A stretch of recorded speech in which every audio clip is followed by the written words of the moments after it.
Welcome to the Wing Space podcast, a place to take up space, a space for you to settle in, sit back, relax, and focus a little bit on health, wellness, faith, family, and this crazy thing called life. This podcast is not a replacement for mental health treatment or professional health care. In case of crisis or emergency, please contact your local healthcare provider or dial 911.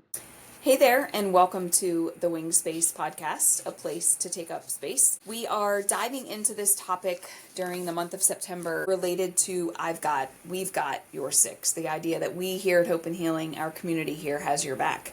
And in doing so, we're sharing information about the 6 components of wellness. I hope you've already listened to the previous ones, and if you haven't, I encourage you to jump back and take a listen to those previous episodes.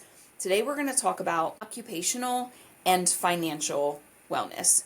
So stay tuned for a quick message about some upcoming services we have at Hope and Healing, and I'll be right back. Hey mamas, whether you are preparing for or recovering from childbirth, this 6-week progressive series coming soon to Hope and Healing is for you. Join Carlin Davensizer this September for pelvic floor physical therapy classes, curated especially for our pre- and postpartum community members.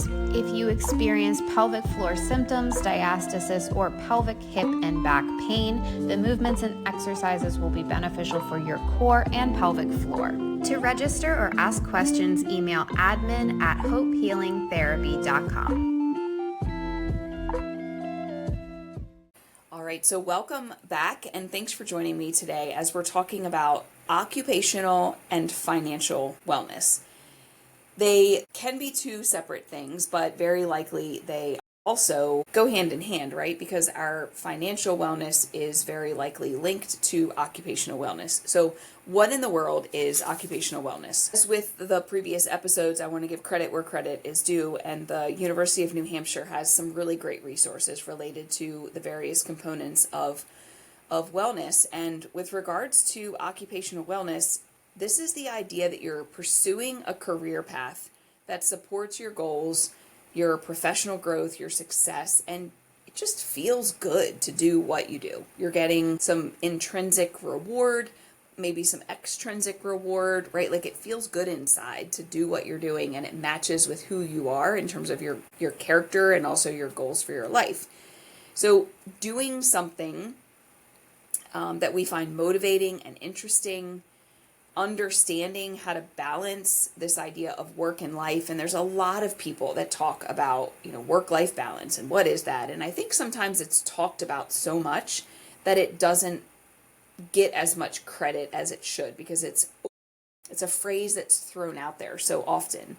The reality is, for most people, we spend more time awake at work and with our coworkers than we do at home with our families. Hear what I said, more time awake. Because for me, I work a standard 8-hour day, and then I'm home by, 5-ish, and I'm in bed at 10.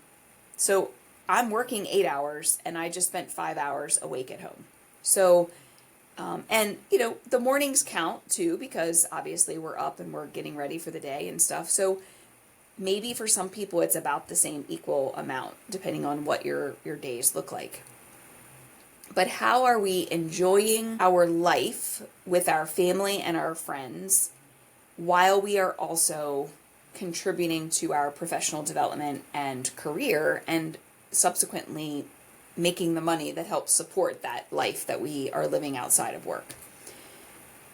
Making sure that what we're doing fits with our lifestyle. There are certainly times when people have incongruent work and life, and who they are and what they do at work is different than who they are and what they do when they're not at work. And for some people, that can be a really big dilemma, whether it's morally or ethically, or just it doesn't feel right. Some people get into jobs or careers that maybe fit the bill, fit the need when they were younger or in a different part of their life, but now it just doesn't fit.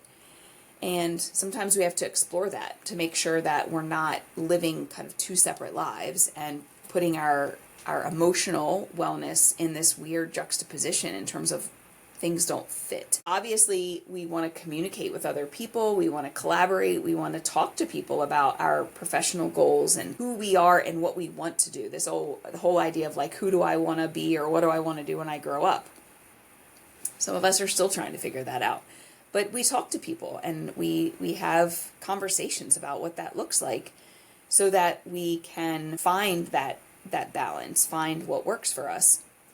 When we are in a place of occupational wellness, we can work independently, we can work with other people. It's kind of this interesting wave, if you will, right? When you're standing in the ocean, as one wave is coming to the shore, there's another wave that's coming out. It kind of has this interesting cyclical effect.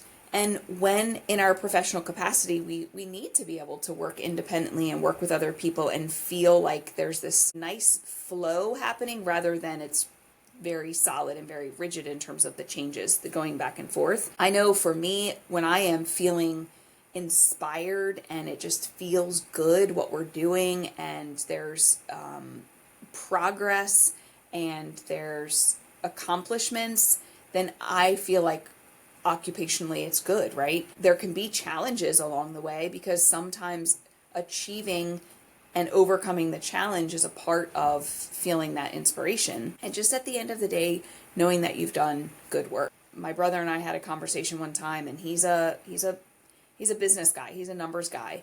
And at the time I was working with child welfare, and he made a comment about, at the end of the day, the worst thing that can happen for me is that the spreadsheet isn't balanced or the numbers don't look right. And for you, there's bigger stakes. Do I feel accomplished at the end of the day? And so, we had a conversation about each little piece of the puzzle matters in terms of the society that we live in. And so, yeah, the work matters. It's just depending on how it matters for you and how it matters within who you are and the goals you have for your life. So sometimes, what we have to do is we have to explore, is what I'm doing keeping me motivated, and is it worth it? Right? Is it worth the headaches? And, I don't encourage spur of the moment or any radical decisions. I encourage conversation. I encourage discussing pros and cons and maybe looking at what other skills or knowledge or information do I need to make best choices regarding my occupation. Exploring what the positives are. Sometimes the negative overshadows the positive so much that we feel like we're miserable when we don't actually take those foggy glasses off and see what the actual positive benefits of a particular job or career are. Sometimes it just is a matter of allowing ourselves to put ourselves first.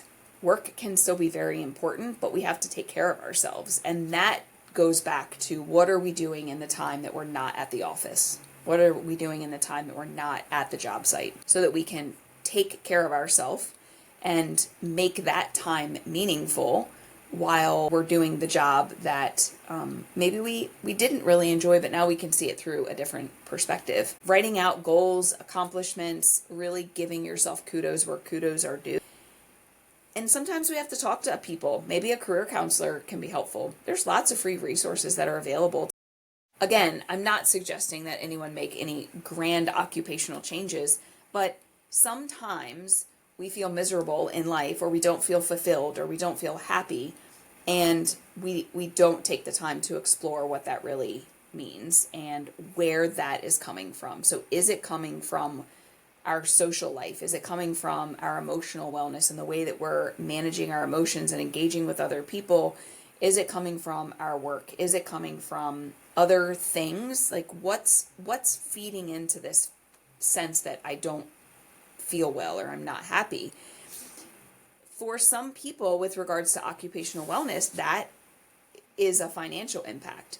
So while it's not one of the 6 that I want to focus on this month, financial wellness is something important to consider, because if we're not able to meet our basic needs, manage our money in the short and in the long term, then we're not going to have confidence in being able to meet our needs if we wanted to socially engage with other people, take up a new hobby, go on a vacation, engage in some self-care that might cost a little money, and our stress levels are going to be super high. When we are not financially stable, most people are going to feel stress because they're not meeting basic needs and feeling as though we're always striving for more. It's just paycheck to paycheck. And sometimes it's gone before the next paycheck, right? So learning how to manage our money, setting a budget. I am not an expert in this area. I will be very honest. I am not a financial counselor, but there are financial counselors out there. There are free resources available. I would encourage you to just Google financial wellness and lots of resources will come available. But learning the basics of a budget. I have my income that comes into the bank and I have my expenses that go out of the bank. And if those two numbers don't jive and you're spending more than you're earning, then something's got to give. And a lot of people say, oh, well, I don't want to give such and such up. We don't have to do it forever. We could do it for a short period of time.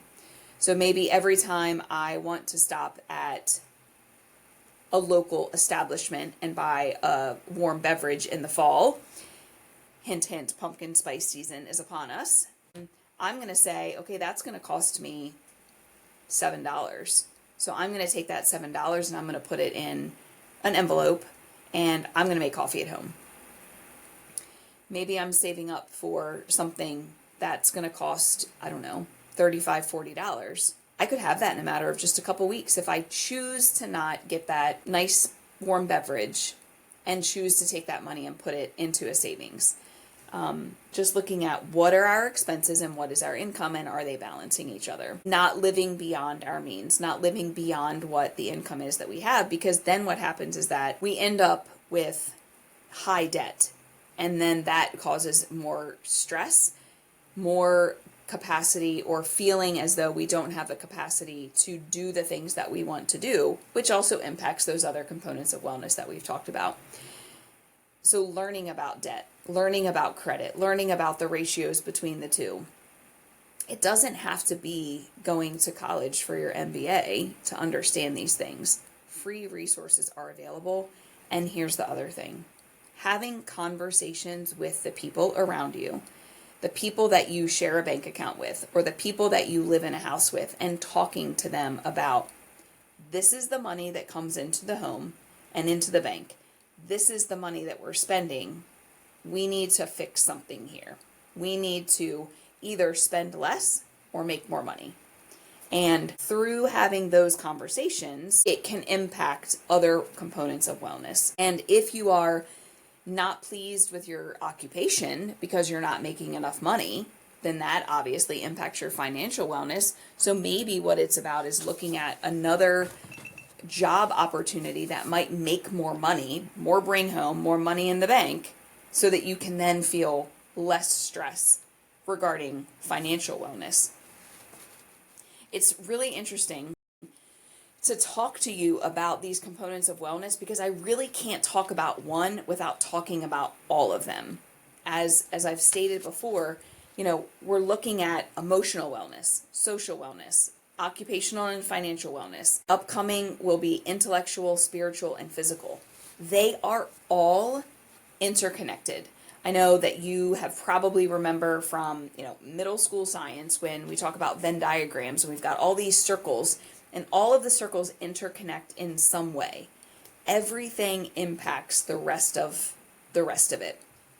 And sometimes it just takes one small change to impact and cause a domino effect. And that change can be positive or that change can be negative. If you have not already read the book, The Midnight Library, I'm going off on a little tangent here, so just hold with me for a minute. The book, The Midnight Library, is probably one of the best books I've ever read in terms of the impact that it's had on me.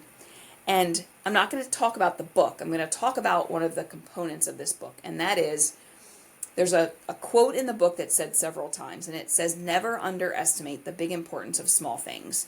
And this idea that if you change one thing, you change everything.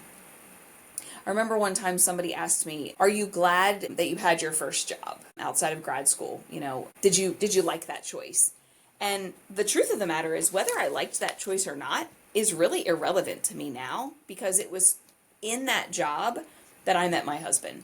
So if I had not taken that job, then I wouldn't have met my husband and I wouldn't have the life that I have now. So it doesn't really matter whether I liked that job or what I got out of that job, because the reality is it was through that job that I met my husband.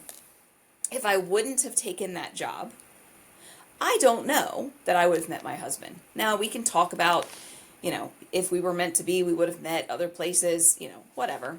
But the truth is, if I would have changed that one thing, I could have potentially changed everything.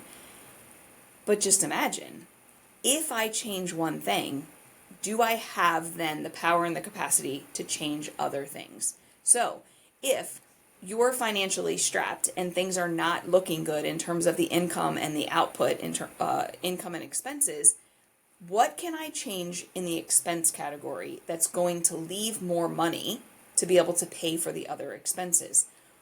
Could I pick up an extra hour of work in order to have more income? Is there another opportunity within my current place of employment? Is there another job that's been knocking at the door that I've been ignoring? What opportunities are available to change one small thing?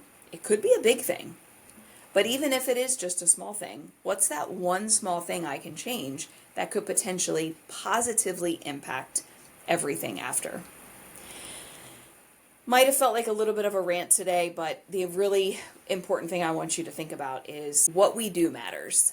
What we do at home and in our personal life matters, and what we do for our occupation and for our careers matter. And if you are feeling unfulfilled and unsatisfied in that occupational component, consider what that might look like if you made one small change. Consider what that might look like if you engaged in some conversations with some people, explored some resources, and considered other opportunities, especially if your current opportunity is not providing you with the financial stability that you need or want.